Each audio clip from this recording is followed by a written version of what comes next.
Hello नमस्कार साथियों, स्वागत है आप सभी का शिक्षा पाठ मेकी टीजी के आज के सेशन में। आज है गुरुवार 26 मार्च 2026, चैत्र शुक्ल पक्ष अष्टमी और नवमी। नवरात्रि की आप सभी दुर्गाष्टमी और रामनवमी की आप सभी को ढेर सारी शुभकामनाएं। आज है 26 मार्च, चैत्र शुक्ल पक्ष अष्टमी और नवमी संवत 2083। दिवस विशेष में देखें तो दुर्गाष्टमी और रामनवमी आज मनाया जाता है। नेक्स्ट हम आज के सेशन में देखेंगे जयपुर में इस बार रामनवमी 26 मार्च 2026 का पर्व ऐतिहासिक होने जा रहा है, क्योंकि चांदपोल बाजार स्थित प्राचीन रामचंद्र जी मंदिर अर्थात जयपुर के चांदपोल बाजार में रामचंद्र जी का प्राचीन मंदिर है। वहाँ भगवान को पहली बार स्वर्ण चांदी से बनी चरण पादुकाएं धारण करवाई जाएगी। इन पादुकाओं की विशेषता हम देखें तो इन पादुकाओं का निर्माण 91 ग्राम सोना और 812 ग्राम चांदी का प्रयोग हुआ है। नक्काशीकार गोपाल लाल कुमावत ने उनकी टीम ने 2 महीने से इन्हें तैयार किया है और इन चरणों का माप लेने के लिए धागे मोली का प्रयोग किया गया है, क्योंकि मूर्ति के चरणों को मापना वर्जित माना जाता है। इसलिए धागे से मोली से उनका माप लिया है और इन चरण पादुकाओं का निर्माण गोपाल लाल कुमावत और उनकी टीम ने किया है। गोपाल लाल कुमावत ने उनका निर्माण किया था और वो आज चांदपोल बाजार के राम मंदिर में भगवान को अर्पित की जाएगी। हम देखें नेक्स्ट रामलला के बारे में, तो ये राम भगवान है, इनके लिए इन सोने और चांदी की चरण पादुकाओं का निर्माण किया गया था।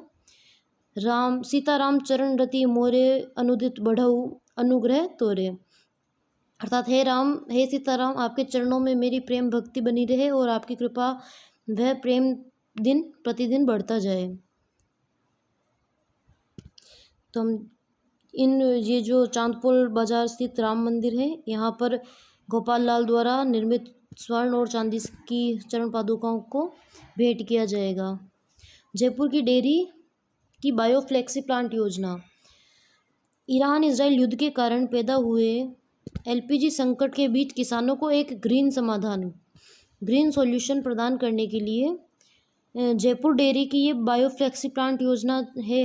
इसके लिए प्रत्येक पशुपालक प्रति माह 1.5 एलपीजी सिलेंडर करीब 21 किलो गैस के बराबर बायोगैस पैदा कर रहा है। इसके तहत इससे हर महीने 1200 से 1500 रुपये की सीधी बचत किसानों के हो रही है। इसके लिए जयपुर डेयरी प्रत्येक प्लांट पर 5000 रुपये की आर्थिक सहायता अनुदान दे रही है, अर्थात बायोगैस के निर्माण में जो जयपुर डेयरी अनुदान दे रही है किसानों को। अनुमान है कि 2000 प्लांट लगने पर हर साल लगभग 25,000 टन कार्बन डाइऑक्साइड की उत्सर्जन में कमी आएगी। लक्ष्य इसका रखा गया है, प्रथम चरण में कुल 2000 बायोफ्लेक्सी प्लांट लगाने का लक्ष्य रखा गया है। अब तक 569 प्लांट लग चुके हैं। इसका प्रभाव मुख्य रूप से जयपुर दौसा जिलों में देखा जा सकता है। कुल 2000 प्लांट जो बायोगैस प्लांट लगाने का लक्ष्य है, जिसमें से 569 प्लांट अब तक स्थापित किए जा चुके हैं, जो मुख्य रूप से जयपुर और दौसा जिलों में हम देख सकते हैं। यह प्लांट पशुओं के गोबर और अन्य जैविक कचरे का उपयोग करके गैस तैयार करते हैं, जिससे कचरे का सही प्रबंधन होता है। स्वास्थ्य और सुविधा की दृष्टि से हम देखें तो ग्रामीण परिवारों को, विशेषकर महिलाओं को पारंपरिक ईंधन लकड़ी उपले के धुएं से मुक्ति मिली और रसोई का काम आसान हो गया। आत्मनिर्भरता में हम देखें तो यह मॉडल किसानों की आय बढ़ाने तथा उन्हें ऊर्जा के बाहरी स्रोतों पर निर्भरता कम करने में मदद कर रहा है। राजस्थान सेमीकंडक्टर पॉलिसी 2026, जिसके बारे में हम पढ़ेंगे, जो राजस्थान गवर्नमेंट द्वारा लॉन्च की गई है। पॉलिसी के मुख्य उद्देश्य हम देखें तो राजस्थान को देश में सेमीकंडक्टर रिसर्च, डिज़ाइन और उत्पादन टेस्टिंग के क्षेत्र में अग्रणी बनाना इसका मुख्य लक्ष्य है। इसके तहत उच्च तकनीक पर आधारित उद्योगों के माध्यम से युवाओं के लिए कौशल विकास और नए रोजगार के अवसर पैदा होंगे। जोधपुर पाली मारवाड़ औद्योगिक क्षेत्र और कांकाणी औद्योगिक क्षेत्र को सेमीकंडक्टर कॉरिडोर के रूप में विकसित किया जाएगा। राजस्थान सेमीकंडक्टर पॉलिसी के तहत जोधपुर पाली मारवाड़ औद्योगिक क्षेत्र तथा कांकाणी औद्योगिक क्षेत्र को सेमीकंडक्टर कॉरिडोर के रूप में विकसित किया जाएगा।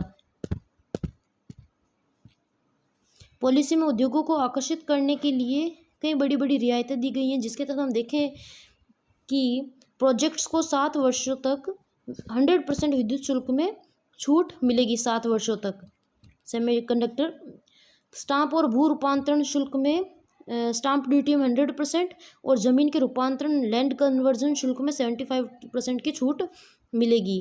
पूंजी अनुदान में देखें तो इंडिया सेमीकंडक्टर मिशन के तहत स्वीकृत पूंजी सब्सिडी का 60% अतिरिक्त अनुदान राज्य सरकार देगी। पूंजीगत निवेश के लिए टर्म लोन पर 5% ब्याज अनुदान भी सरकार द्वारा प्रदान किया जाएगा। सरकार ने विकास के साथ साथ प्रकृति का भी ध्यान रखा है, जिसके तहत ग्रीन एनर्जी अक्षय ऊर्जा का उपयोग करने वाले प्रोजेक्ट्स को 7 वर्षों तक बिजली शुल्क में 100% तक छूट दी जाएगी। अर्थात जो सेमीकंडक्टर प्लांट होंगे जो अक्षय ऊर्जा पर निर्भर होंगे, अर्थात सोलर ऊर्जा आधारित जो प्रोजेक्ट होंगे जो अधिक से अधिक अक्षय ऊर्जा स्रोतों का उपयोग करेंगे, तो उन्हें 7 वर्षों तक बिजली शुल्क में 100% छूट दी जाएगी। पर्यावरण संरक्षण से जुड़े प्रोजेक्ट की लागत का 50% पुनर्भरण किया जाएगा। जो पर्यावरण संरक्षण से जुड़े हुए प्रोजेक्ट होंगे उन्हें राजस्थान ग्रीन रेटिंग सिस्टम के तहत सहमति शुल्क में 50% की छूट भी दी जाएगी। बुनियादी सुविधाएं जो इन प्लांट्स को लगाने वालों को प्रदान की जाएगी, उनमें सिंगल विंडो सिस्टम, उद्योगों को जमीन आवंटन, बिजली, पानी, सड़क जैसी सुविधाएं त्वरित गति से उपलब्ध कराई जाएगी। विश्व स्तरीय पार्क बनाया जाएगा। राजस्थान में सेमीकंडक्टर पार्क और फेबलेस डिजाइन इकोसिस्टम को सशक्त बनाया जाएगा। श्री ललिता महायज्ञ की पूर्णाहुति और सरस्वती माता मंदिर का प्राण प्रतिष्ठा समारोह। बालोतरा में सरस्वती माता मंदिर का प्राण प्रतिष्ठा समारोह का आयोजन किया गया, जिसमें श्री ललिता महायज्ञ में पूर्णाहुति दी गई थी कल। इसमें देवस्थान मंत्री जोराराव कुमावत भी शामिल हुए थे।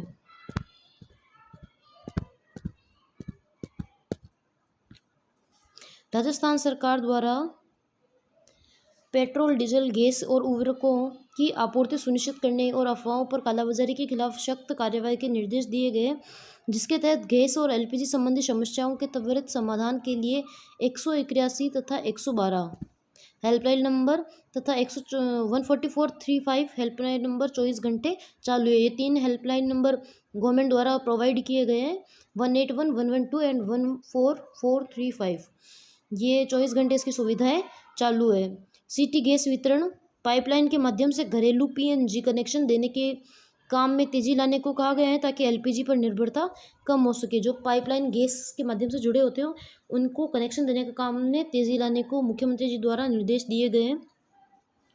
केंद्र सरकार ने होटल, रेस्टोरेंट और औद्योगिक इकाइयों के लिए 10% से 20% तक अतिरिक्त एलपीजी आवंटन के निर्देश जारी किए हैं।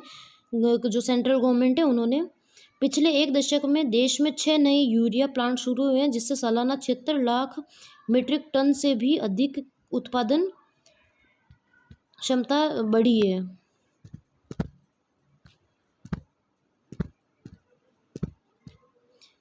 डीडवाना एकीकृत सैनिक कल्याण परिसर का निर्माण डीडवाना में किया जाएगा। सैनिक कल्याण राज्य मंत्री श्री कर्नल राज्यवर्धन सिंह राठौड़ ने डीडवाना में इस नए परिसर का उद्घाटन किया है। एकीकृत सैनिक कल्याण परिसर डीडवाना कुचामन में।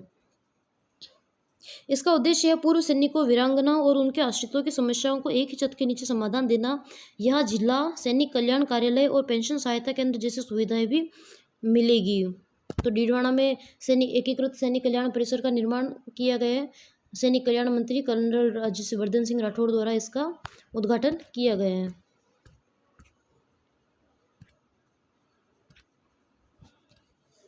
श्री अन्नपूर्णा रसोई योजना 6 जनवरी 2024 से प्रारंभ की गई है। 6 जनवरी 2024 से कुल वजन इसके तहत पहले थाली 450 ग्राम की होती थी, जिसे बढ़ाकर अब 600 ग्राम कर दिया गया। तो अन्नपूर्णा रसोई योजना में 600 ग्राम की थाली होती है। थाली का विवरण हम देखें तो 100 ग्राम दाल इसमें उपलब्ध कराई जाएगी, 100 ग्राम सब्जी दी जाएगी, 100 ग्राम चावल या बाजरे की खिचड़ी उपलब्ध कराई जाएगी तथा 300 ग्राम चपाती, रोटी और अचार उपलब्ध कराया जाएगा। तो 100 ग्राम दाल, 100 ग्राम सब्जी, 100 ग्राम चावल या खिचड़ी बाजरे की और 300 ग्राम चपाती और अचार।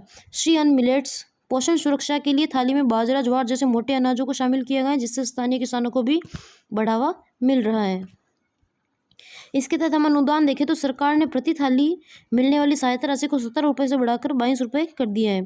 अब तक लगभग 11.94 करोड़ से अधिक भोजन की थालियां परोसी जा चुकी हैं। रसोई केंद्रों की संख्या हम देखें तो वर्तमान में प्रदेश में 230 नगरीय निकायों में, हम ध्यान रखेंगे वर्तमान में 230 नगरीय निकायों में 992 अर्थात 992 अन्नपूर्णा रसोइयाँ संचालित है। 230 नगरीय निकायों में 992 अन्नपूर्णा रसोइयाँ संचालित है। वर्तमान में नवगठित 79 नगर निकायों में भी एक अन्नपूर्णा रसोई योजना शुरू करने की प्रक्रिया जारी है। योजना का उद्देश्य देखें तो गरीब, श्रमिक, जरूरतमंद वर्ग को सम्मानजनक और पोषक भोजन उपलब्ध कराना। जो अन्नपूर्णा रसोई का मूल मंत्र है वो है लक्ष्य अंत्योदय प्रण अंत्योदय। तो हम ये ध्यान में रखेंगे, लक्ष्य अंत्योदय तथा प्रण अंत्योदय इसका मूल मंत्र है। लक्ष्य अंत्योदय, प्रण अंत्योदय, पंथ अंत्योदय।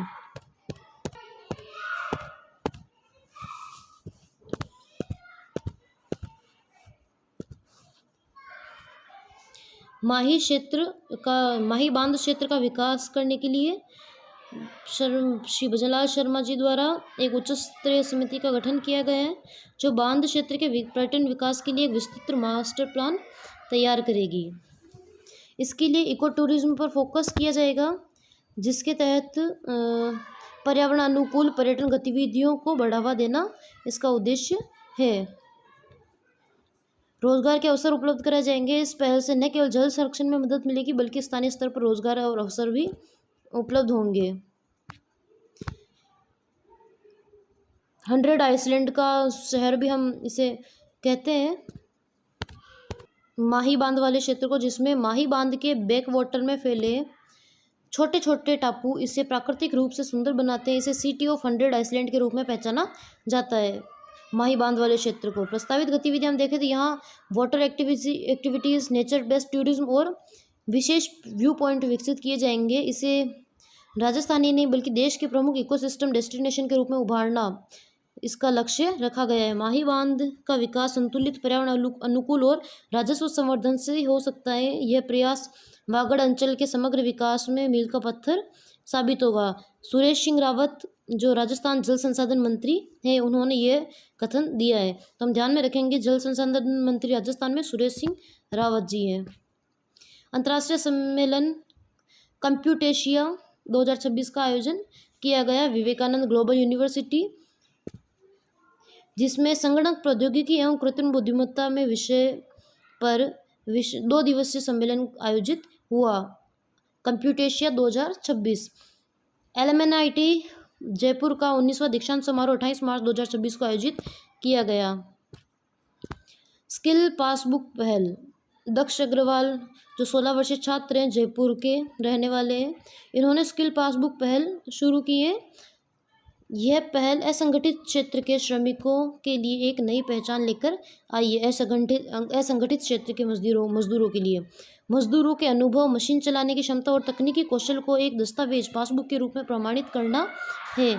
अब तक 110 से अधिक श्रमिक इससे जुड़ चुके हैं। इसके माध्यम से उन्हें बेहतर नौकरी, ज़्यादा वेतन और 2 लाख रुपए तक के बीमा का लाभ मिला है। इसका महत्व हम देखें तो यह पहल मजदूरों को प्रशिक्षित प्रमाणित कार्यकर्ता की पहचान दिलाती है, जिससे उनका सामाजिक सम्मान बढ़ा है। राष्ट्रीय पैरा फेंसिंग तलवारबाजी दिव्यांग नहीं दमदार, आयोजन स्थल जयपुर का SMS स्टेडियम। हमने इसके बारे में पहले भी क्लास में जानकारी ली थी। देश भर से लगभग 250 दिव्यांग खिलाड़ी इस प्रतियोगिता में भाग ले रहे हैं। फिजियोथेरेपिस्ट की टीम ने अंतर्राष्ट्रीय मानकों के आधार पर खिलाड़ियों की कैटेगरी A और B कैटेगरी में बांटा है, ताकि सभी को समान अवसर मिल सके। टूर्नामेंट के लिए स्टेडियम में 9 फेसिंग प्लेटफॉर्म तैयार किए गए। तो हम ध्यान में रखेंगे राष्ट्रीय पैरा फेंसिंग तलवारबाजी SMS स्टेडियम जयपुर में आयोजित की जा रही है, जिनमें हम प्रमुख खिलाड़ियों के रूप में देखें तो खुशबू गिल का रिकॉर्ड। राजस्थान की पैरा एथलीट खुशबू गिल ने ओडिशा के भुवनेश्वर में आयोजित 24वीं नेशनल पैरा एथलेटिक्स चैंपियनशिप में शॉट पुट गोला फेंक में 11.58 मीटर का गोला फेंकर अपना राष्ट्रीय रिकॉर्ड तोड़ दिया और स्वर्ण पदक जीता। वो भी इसमें पार्टिसिपेट कर रही है। रुखसाना की कहानी हमने देखें तो झोटवाड़ा की तलवारबाजी रुखसाना विपरीत आर्थिक परिस्थितियों और शारीरिक चुनौतियों के बावजूद इस चैंपियनशिप में राजस्थान का प्रतिनिधित्व कर रही है।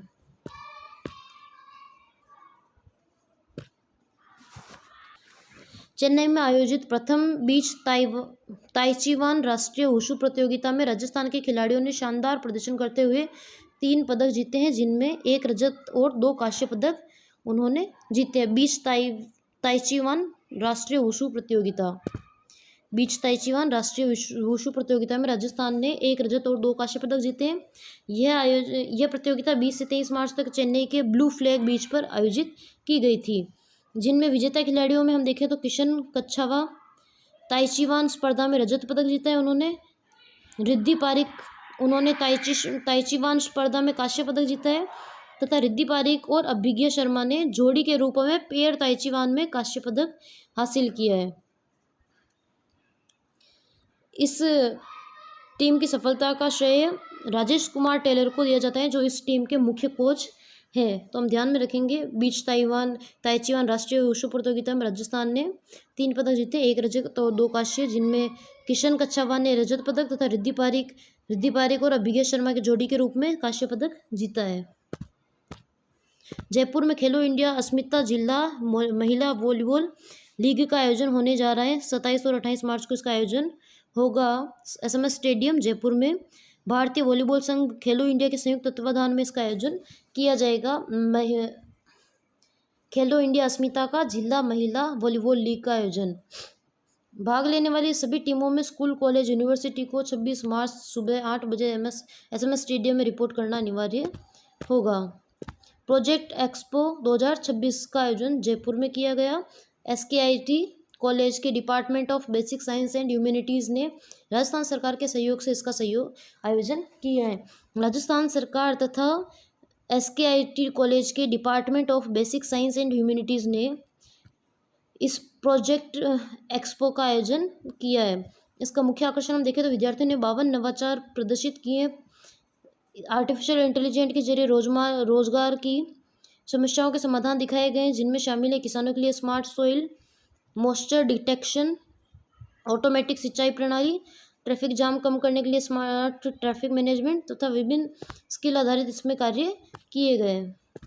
जयपुर स्थित हरिदेव जोशी पत्रकारिता और जनसंचार विश्वविद्यालय अपना तृतीय दीक्षांत समारोह आयोजित किया है उन्होंने 25 मार्च को। आयोजन स्थल राजस्थान इंटरनेशनल सेंटर में। हरिदेव जोशी पत्रकारिता जनसंचार विश्वविद्यालय ने अपना 3rd दीक्षांत समारोह का आयोजन राजस्थान इंटरनेशनल सेंटर में 25 मार्च को आयोजन किया था। AI से होगी गुमशुदा लोगों की तलाश। राजस्थान सरकार की यह पहल की गई है, जिसके तहत गुमशुदा व्यक्तियों को उनके परिजनों से मिलाने के लिए फेस सिमिलरिटी सर्च सिस्टम लागू किया गया है। ये कैसे काम करेगा तो हम देखें तो राज्य के सूचना प्रौद्योगिकी विभाग द्वारा 8 करोड़ से अधिक राजस्थानियों का फोटो डेटाबेस तैयार किया जा रहा है। अब तक 1 करोड़ का डेटा जोड़ा जा चुका है, जिसमें 3 घंटे में अलर्ट मिलेगा। यह AI सिस्टम हर 3 घंटे में डेटा स्कैन करेगा और चेहरा मैच होते ही पुलिस और संबंधित एजेंसियों को तुरंत अलर्ट भेजेगा। CCTV और लाइव फीड। इस सिस्टम को रेलवे स्टेशन, बस स्टैंड और अभय कमांड सेंटर के CCTV कैमरों से जोड़ा गया है, ताकि संदिग्धों या गुमशुदा लोगों का लाइव मिलान किया जा सके। मुख्य विशेषता देखें तो इसमें जनाधार 50 लाख परीक्षार्थियों और 1 जुलाई 2024 के बाद गुमशुदा शवों का डेटा भी शामिल किया जाएगा। अज्ञात शवों की पहचान इसके जरिए लावारिस शवों की फोटो डेटाबेस से मिलान किया जाएगा, ताकि उनकी जल्द पहचान हो सके। राज्य स्तरीय विशाल डेटाबेस होने के कारण फोटो मिलान की सटीकता बहुत अधिक होगी। राजस्थान में लिंगानुपात में गिरावट दर्ज की गई है। 7 साल लगातार सुधार हुआ था लिंगानुपात में, उसके बाद अब गिरावट दर्ज की गई है। मुख्य आंकड़े हम देखें 2012 से 2026 के बीच में, तो वर्तमान स्थिति देखें 2025-26 में लिंगानुपात गिरकर 934 अर्थात 1934 आ गया है। पिछले वर्ष की तुलना अर्थात 2024-25 में यह आंकड़ा 938 था, यानी 4 साल में 4 अंकों की गिरावट, यानी 1 साल में 4 अंकों की गिरावट हुई है। ऐतिहासिक डेटा हम देखें इसका तो 2012-13 में 905 था, 2019-20 में यह 948 तक पहुंचा था। बेहतर प्रदर्शन करने वाले जिलों में हम देखें तो फलोदी डीग, बांसवाड़ा, बीकानेर, जालोर, अलवर, श्रीगंगानगर, चित्तौड़गढ़, बालोतरा, हनुमानगढ़, जयपुर, नागौर, प्रतापगढ़, राजसमंद, सिरोही और सीकर बेहतर प्रदर्शन करने वाले जिलों में शामिल है तथा पिछड़ने वाले जिलों में बारां, धौलपुर, कोटा, सवाई माधोपुर, करौली और भरतपुर शामिल है। राजस्थान के राज्य पक्षी घोड़ावन ग्रेट इंडियन बस्टर्ड के संरक्षण में मिली एक बड़ी सफलता। कृत्रिम गर्भाधान आर्टिफिशियल इंसेमिनेशन, जैसलमेर में पहली बार आर्टिफिशियल इंसेमिनेशन तकनीक के उपयोग करके घोड़ावन के 2 चूजों का जन्म हुआ है। इस तकनीक को संरक्षण के क्षेत्र में एक गेम चेंजर माना जा रहा है। संख्या में वृद्धि हुई है। लास्ट टाइम हमने पढ़ा था जब टोटल घोड़ावन की संख्या 70 हो गई थी, अब टोटल घोड़ावन की संख्या 72 पहुंच गई है, जिनमें 15 चूजे आर्टिफिशियल इंसेमिनेशन टेक्निक के माध्यम से पैदा हुए हैं। टोटल 72 में से 15। ब्रीडिंग सेंटर की भूमिका हम देखें तो जैसलमेर में इस ब्रीडिंग सेंटर की स्थापना 2018 में हुई थी। यहाँ वैज्ञानिक तरीके से अंडों का हैचिंग और चूजों का पालन पोषण किया जा रहा है ताकि इस पक्षी की विलुप्ति को कगार से बचाया जा सके। RBSC 10th और 8th और 5th का रिजल्ट आया है, इस वर्ष का कुल परिणाम 94.23% रहा है और 10वीं का तथा 8वीं का रिजल्ट 97.01% रहा है तथा 5वीं का रिजल्ट 97.75% रहा है। श्री लाल बाई फूलबाई मंदिर, यह मंदिर चित्तौड़गढ़ शहर से लगभग 10 किलोमीटर दूर पुठोली में स्थित है। मंदिर का निर्माण लगभग 256 साल पहले हुआ था। इसकी स्थापना विक्रम संवत 1691 में हुई थी। यह स्थान महाराणा प्रताप के छोटे भाई शक्ति सिंह की 7वीं पीढ़ी के वंशजों से जुड़ा है, अर्थात शक्ति सिंह की 7वीं पीढ़ी के वंशजों ने इसका निर्माण किया था। धार्मिक मान्यता है लाल बुखार का अंत। ऐसी मान्यता है कि 1974 में जब मेवाड़ में लाल बुखार का प्रकोप फैला था तब माताजी के नाम का लच्छा धागा बांधने से बीमारी खत्म हो गई थी। इसी कारण इन्हें कुष्ठ रोग हारने वाली माताजी भी कहा जाता है। लाल बाई फूलबाई जी का मंदिर कहाँ है? चित्तौड़गढ़ में 10 किलोमीटर दूर पुठोली में स्थित है। गर्भगृह में 3 प्रतिमाएं जिनमें बड़ी बहन लालबाई, छोटी बहन फूलबाई तथा उनके भाई सातल जी शामिल है। Next, Jodhpur Mau Amrit Bharat express. राजस्थान की दूसरी अमृत भारत एक्सप्रेस के रूप में इसकी शुरुआत की गई है। जोधपुर मऊ अमृत भारत एक्सप्रेस राजस्थान की दूसरी अमृत भारत एक्सप्रेस। नया अवतार दिया गया है। जोधपुर से मऊ के बीच चलने वाली साप्ताहिक स्पेशल ट्रेन को अब आधुनिक सुविधाओं से लैस अमृत भारत एक्सप्रेस के रूप में चलाया जाएगा।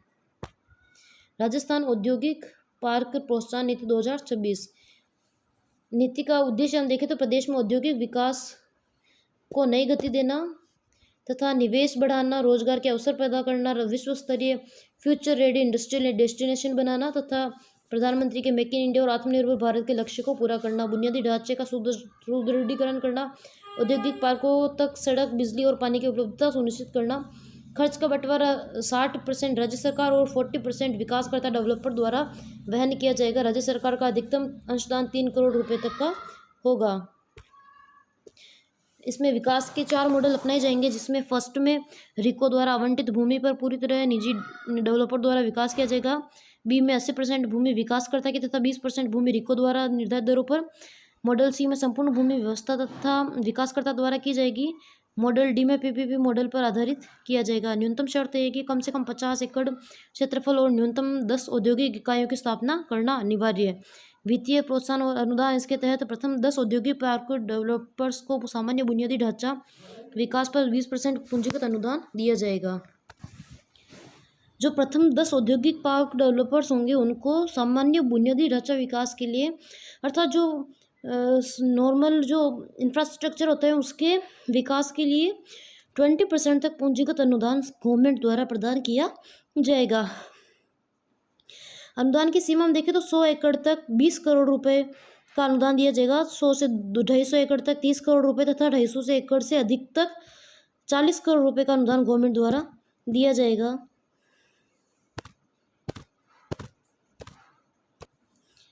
ग्रीन डेवलपमेंट के लिए, हरित विकास के लिए गवर्नमेंट द्वारा प्रदूषण कम करने के लिए CETP common influential treatment plant पर व्यय की 50% प्रतिपूर्ति अधिकतम 12.5 करोड़ रुपए प्रति पार्क गवर्नमेंट द्वारा अवेलेबल करवाए जाएंगे। सिंगल विंडो और अन्य लाभ दिए जाएंगे। राजस्थान निवेश पोर्टल औद्योगिक पार्क की स्थापना के लिए प्रस्तावित भूमि की जानकारी यहाँ उपलब्ध होगी। समयबद्ध निस्तारण किया जाएगा। आवेदनों का सिंगल विंडो क्लियरेंस के माध्यम से त्वरित समाधान किया जाएगा। कैपेटिव नवीनीकरण ऊर्जा पर 7 वर्ष तक 100% विद्युत शुल्क छूट, स्टाम्प शुल्क कन्वर्जन शुल्क में 25% तक छूट तथा plug and play office complex और कॉमन यूटिलिटी सेंटर के लिए अतिरिक्त प्रोत्साहन दिया जाएगा। मुख्यमंत्री श्री भजनलाल शर्मा दिल्ली के दौरे पर थे कल, जिसमें मुख्यमंत्री ने संसद भवन में प्रधानमंत्री से शिष्टाचार भेंट की तथा उन्हें नवरात्रि की शुभकामनाएं दी और राजस्थान के शिल्पकार मोहित जहांगीर द्वारा निर्मित की गई चंदन की माँ दुर्गा की मूर्ति भेंट की। चंदन की लकड़ी की माँ दुर्गा की मूर्ति उन्होंने प्रधानमंत्री नरेंद्र मोदी जी को भेंट की थी, जिसके जो शिल्पकार है वो मोहित जहांगीर जयपुर है। ओम बिरला से उन्होंने मुलाकात की, जो लोकसभा अध्यक्ष है। मनोहर लाल से उन्होंने मुलाकात की, जो केंद्रीय ऊर्जा एवं शहरी कार्य मंत्री है। किंजरपुर राम मोहन नायडू से मुलाकात की, जो केंद्रीय नागरिक विमान मंत्री है। गृह गौरव खुशियों की चाबी कार्यक्रम का आयोजन जोधपुर विकास प्राधिकरण JDA के प्रांगण में आयोजित किया गया।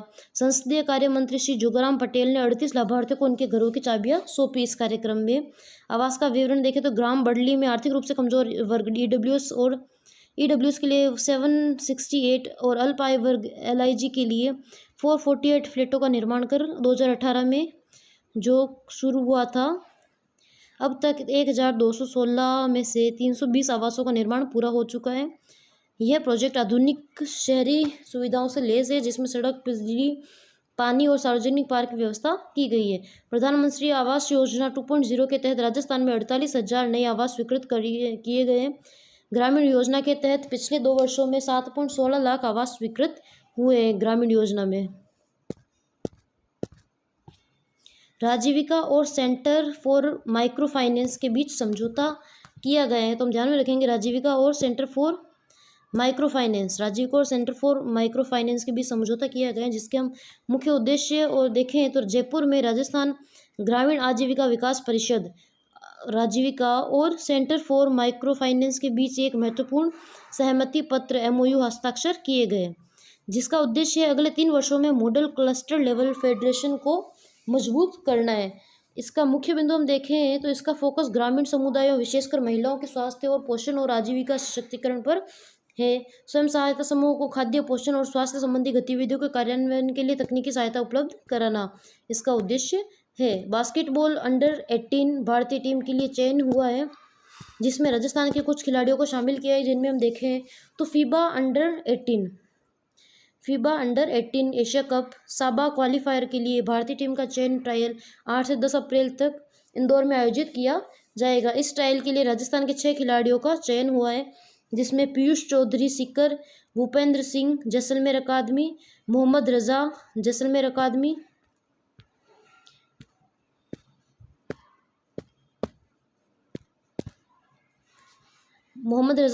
अकादमी, संस्कार सैनी जैसलमेर अकादमी, अरमान पटोरिया गंगानगर, मोहम्मद सनी भिलवाड़ा।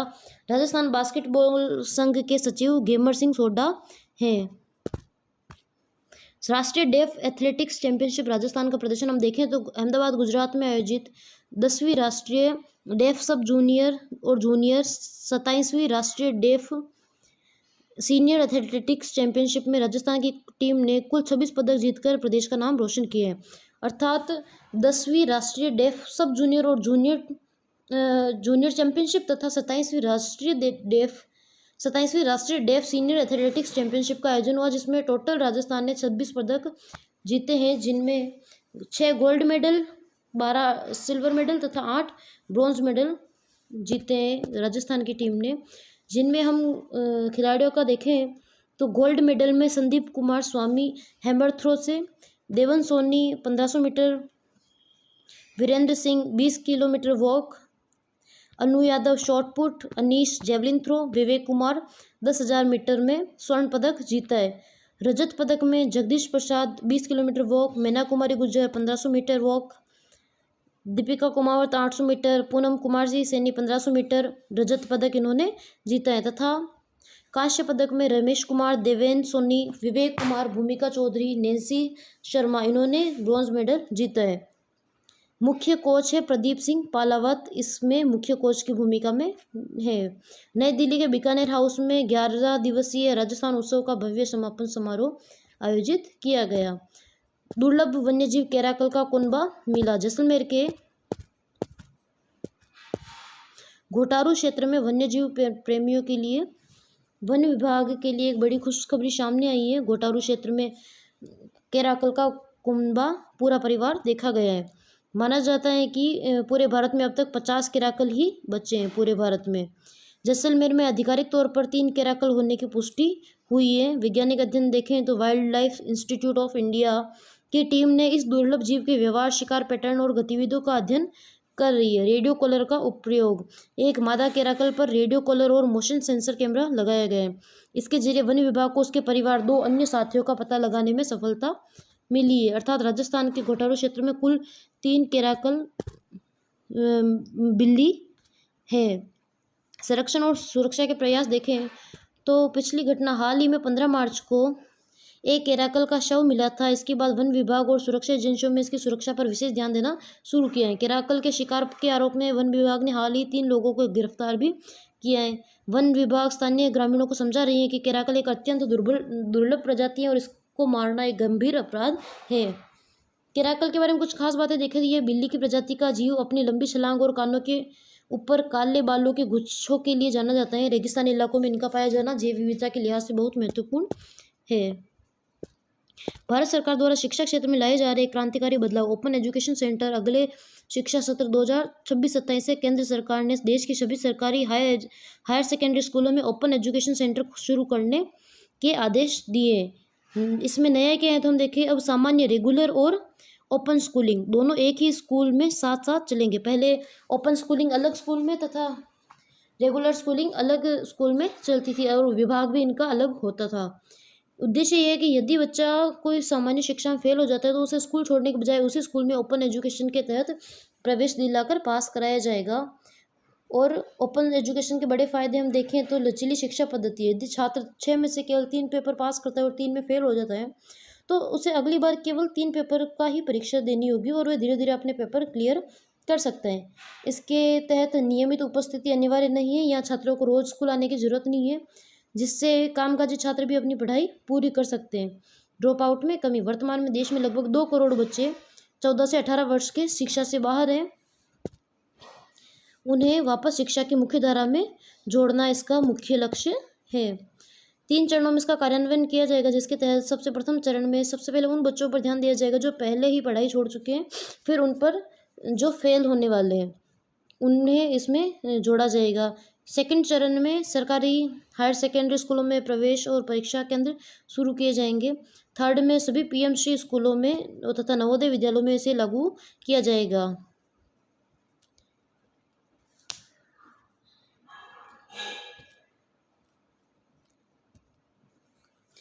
फोर्थ में हम देखें तो इसकी महत्वपूर्ण आंकड़े और जानकारी देखें तो हर साल करीब 5 लाख बच्चे बोर्ड परीक्षा में फेल होकर पढ़ाई छोड़ देते हैं। यह सुविधा सभी कक्षाओं के लिए होगी, जो विशेषकर 5वीं, 8वीं और 10वीं के बाद पढ़ाई छोड़ने वाले छात्रों के लिए। इसके तहत डिजिटल मॉनिटरिंग की जाएगी, जिसके तहत अगले 3 साल में सामान्य ओपन एजुकेशन को जोड़ने वाला एक डिजिटल सिस्टम तैयार किया जाएगा, जिससे हर छात्र की प्रगति पर नजर रखी जा सकेगी।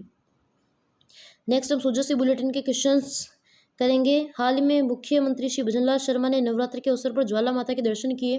प्रसिद्ध ज्वाला माता का मंदिर राजस्थान में कहाँ स्थित है? तो ज्वाला माता का मंदिर जोबनेर जयपुर में स्थित है। जैसे जय हम याद रख सकते हैं, जोबनेर जयपुर, जैसे ज्वाला माता का मंदिर। राजस्थान का प्रसिद्ध शक्तिपीठ शाकंभरी माता का मंदिर कहाँ स्थित है? तो शाकंभरी माता का मंदिर सांभर जयपुर में स्थित है। हम सभी जानते हैं। श्री कर्ण नरेंद्र कृषि विश्वविद्यालय राजस्थान में कहाँ स्थित है? तो श्री कर्ण नरेंद्र कृषि विश्वविद्यालय राजस्थान में जोबनेर जयपुर में स्थित है। हाल ही में जारी 20 सूत्री कार्यक्रम की प्रगति रिपोर्ट के अनुसार संस्थागत प्रसव के क्षेत्र में कौन सा जिला प्रथम स्थान पर रहा है? तो हमने जयपुर की विस्तृत डिटेल के बारे में जानकारी ली थी कि 20 सूत्री कार्यक्रम के तहत जयपुर किस किस जिलों में किस किस योजना में प्रथम रहा है। तो उसमें संस्थागत प्रसव भी था, तो जयपुर इसमें फर्स्ट रैंक पर रहा है। नाहरगढ़ जैविक उद्यान किस जिले में स्थित है? तो नाहरगढ़ जैविक उद्यान जयपुर में स्थित है, हम सभी जानते हैं इसके बारे में। 21 मार्च को मनाया गया अंतर्राष्ट्रीय वन दिवस 2026 की मुख्य थीम क्या थी? तो हमने इसके बारे में विस्तार से पढ़ा था। वन एवं अर्थव्यवस्था इसकी मुख्य थीम थी। मुख्यमंत्री श्री भजनलाल शर्मा ने 30 मार्च के स्थान पर चैत्र शुक्ल प्रतिपदा को राजस्थान दिवस मनाने की ऐतिहासिक शुरुआत किस वर्ष से की थी? तो हमें सभी को यह जानकारी है कि पिछले साल इसकी शुरुआत की गई थी, 2025 में। 16 मार्च 2026 को राजस्थान जनजातीय गौरव दिवस का राज्य स्तरीय आयोजन कहाँ किया गया?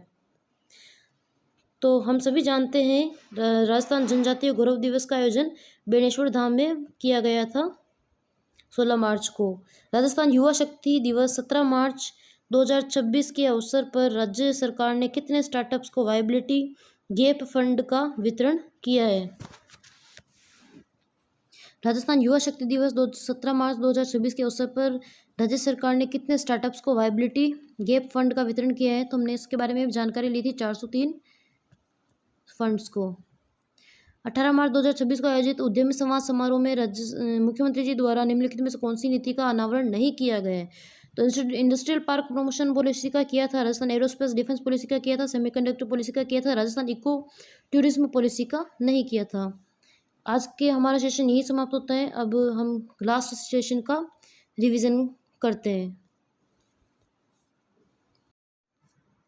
लास्ट सेशन में हमने देखा था विश्व टीबी दिवस जो 24 मार्च को मनाया जाता है। Rajasthan urban drinking water sewerage infrastructure corporation रूड़सी को 2 स्वतंत्र निदेशकों की नियुक्ति की गई, जिनमें सूर्य प्रकाश चोपड़ा और सोमन शर्मा शामिल है। हनुमानगढ़ के अनिल बिश्नोई को वन्य जीव संरक्षण में उनके असाधारण योगदान के लिए वन्य प्राणी मित्र सम्मान 2026 से नवाजा गया है। पुरस्कार समारोह का वितरण ITC राजपुताना जयपुर में WWF इंडिया और PK फाउंडेशन के सहयोग से किया गया।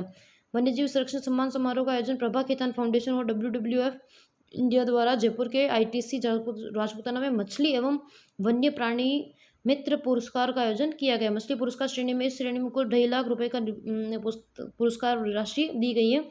वन्य प्राणी मित्र श्रेणी में 1.5 लाख रुपए तथा उसका उद्देश्य है कि फील्ड में काम कर रहे लोगों का सम्मान करना तथा उन्हें प्रोत्साहन देना। अनिता कुमारी जो शेरगढ़ बारन के क्षेत्र में 450 से अधिक जानवरों को रेस्क्यू कर सुरक्षित किया ने मछली पुरस्कार से।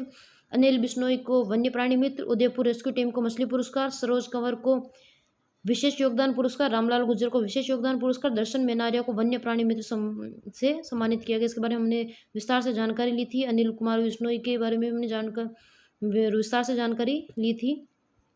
20 सूत्री कार्यक्रम के तहत जयपुर जिला किन किन में प्रथम रहा है? तो संस्थागत प्रसव में, महिला बाल विकास में 100% उपलब्धि, ऊर्जा विभाग में पंप सेट ऊर्जीकरण में 200% प्रगति, शिक्षा सामाजिक सुरक्षा में अनुसूचित जाति के छात्रों को पोस्ट मैट्रिक छात्रवृत्ति देने में जयपुर अव्वल रहा है।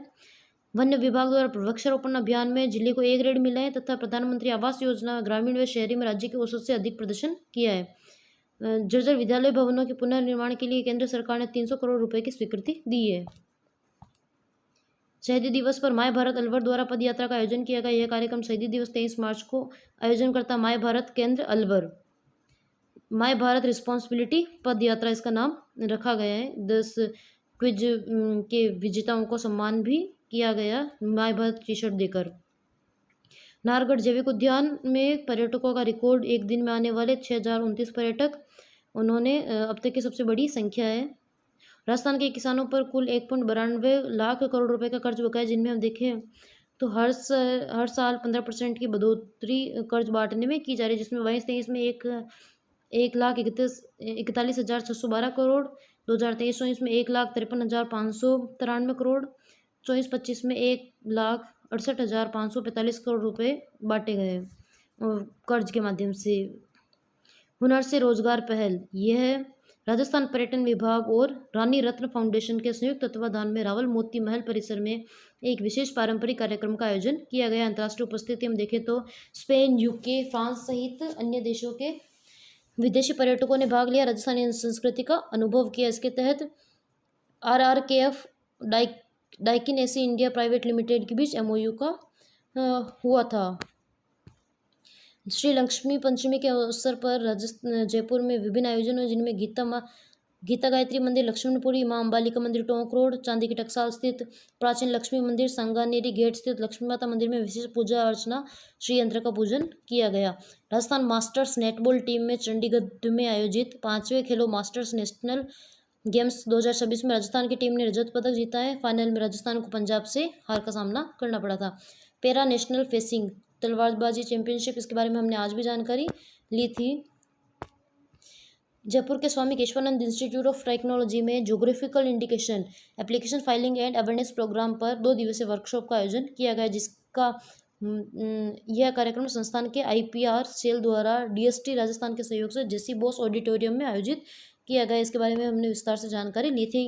नृत्यम उत्सव जयपुर नेशनल यूनिवर्सिटी के ऑडिटोरियम में 3 दिवसीय उत्सव का शुभारंभ हुआ था। एंटी नारकोटिक्स टास्क फोर्स की शुरुआत की गई थी। पहला थाना जयपुर में खोला गया। अब तक राज्य भर में 18 चौकी तथा 1 थाना सक्रिय है एंटी नारकोटिक्स टास्क फोर्स के लिए। सरस डेयरी का राष्ट्रीय विस्तार किया गया है, जिसके लिए 100 करोड़ रुपए का बजट आवंटन किया गया है, जिससे दिल्ली, उत्तर प्रदेश, मध्य प्रदेश के विभिन्न हिस्सों में पार्लर खोले जाएंगे, सरस पार्लर। अमेरिका, इजराइल, ईरान के बढ़ते तनाव का राजस्थान के मोरबी की फैक्ट्रियाँ बंद होने से, गुजरात के मोरबी की फैक्ट्रियाँ बंद होने से राजस्थान की 2300 ग्राइंडिंग यूनिट्स ठप हो गई हैं, जो पत्थर पिसाई का काम करती है। ईरान इजराइल युद्ध के कारण जयपुर का मेडिकल टूरिज्म ठप हो गया है। खाड़ी, दुबई, कुवैत, जो खाड़ी देश है, दुबई, कुवैत, UAE से विभिन्न मरीज जयपुर में अपना इलाज लेने के लिए आते हैं, क्योंकि यहाँ कॉस्मेटिक जो सर्जरी है वो भी काफ़ी इफ़ेक्टिव है तथा काफ़ी इलाज यहाँ का प्रोडक्टिव है। इस वजह से श्याम घोड़ा तिलवाड़ा बाड़मेर जो मेले का आयोजन किया जा रहा है, उसमें श्याम घोड़ा आकर्षण का केंद्र बना हुआ है। इसके बारे में हमने विभिन्न जानकारी ली थी। अरावली का संकट, खनन और घटता जंगल, 128 में से 31 पहाड़ियाँ अब नक्शे से पूरी तरह गायब हो चुकी हैं। इसके बारे में भी हमने विभिन्न जानकारियाँ ली थी लास्ट सेशन में। थार सांस्कृतिक सर्किट, इस सर्किट में 5 प्रमुख जिले शामिल किए गए, जोधपुर, जैसलमेर, बाड़मेर, बीकानेर, जालोर।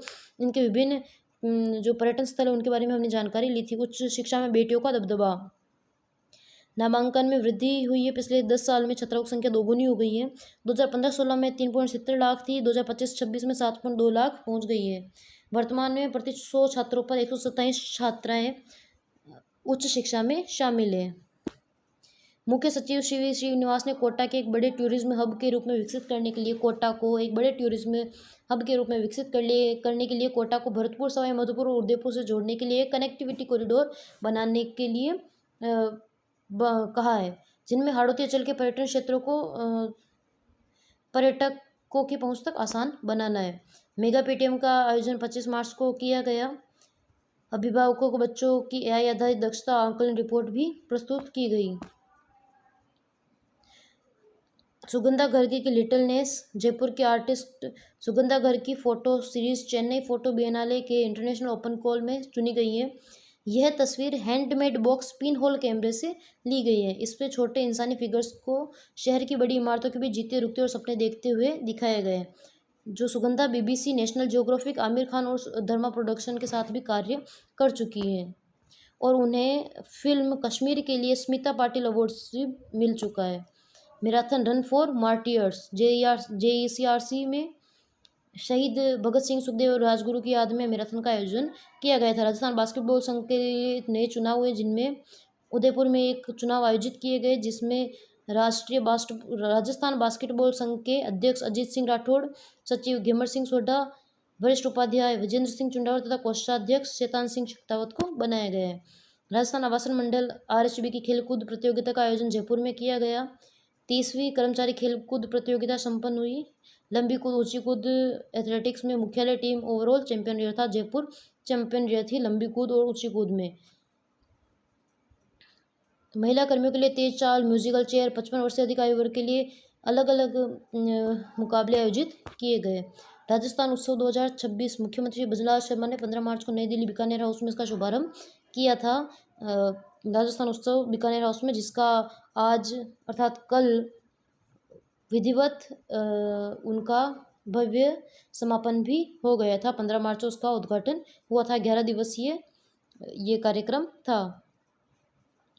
14 मार्च को मुख्यमंत्री ने श्रमदान कर स्वच्छता का संदेश दिया। 15 मार्च को विकसित राजस्थान 16 मार्च को बेणेश्वर धाम में जनजातीय विकास कार्यक्रम तथा 19 मार्च को 207 नई बसों को हरी झंडी दिखाई थी। युवा शक्ति दिवस 17 मार्च स्टार्टअप प्रोत्साहन दिया था 403 स्टार्टअप्स को। ये सभी हमने आज के सुजसी बुलेटिन के क्वेश्चंस में भी पढ़ा था।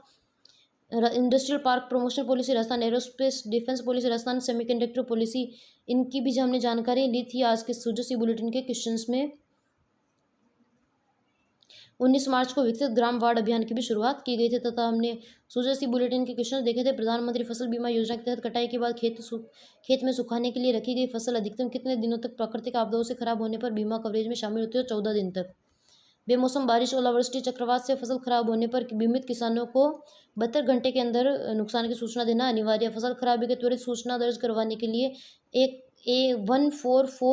1447 हेल्पलाइन नंबर दिए गए हैं गवर्नमेंट द्वारा। प्रधानमंत्री सुरक्षित मातृत्व अभियान के तहत उत्कृष्ट सेवाएं देने के लिए भीनमाल CHC को राजकीय चिकित्सा संस्थानक श्रेणी में प्रथम पुरस्कार मिला है। राजस्थान दिवस 2026 पर राज्य स्तरीय भव्य कार्यक्रम का आयोजन अल्बर्ट हॉल जयपुर में किया गया। हाल ही में राज्य सरकार द्वारा रक्षा उपकरणों विमानों के निर्माण को बढ़ावा देने के लिए राजस्थान एरोस्पेस डिफेंस पॉलिसी के लिए विद्युत शुल्क में 100% 7 वर्ष तक छूट दी जाएगी। अंतर्राष्ट्रीय वन दिवस 2026 पर राज्य के किस स्थान पर अटल वन का उद्घाटन किया गया था? शाहपुरा जयपुर में किया गया था।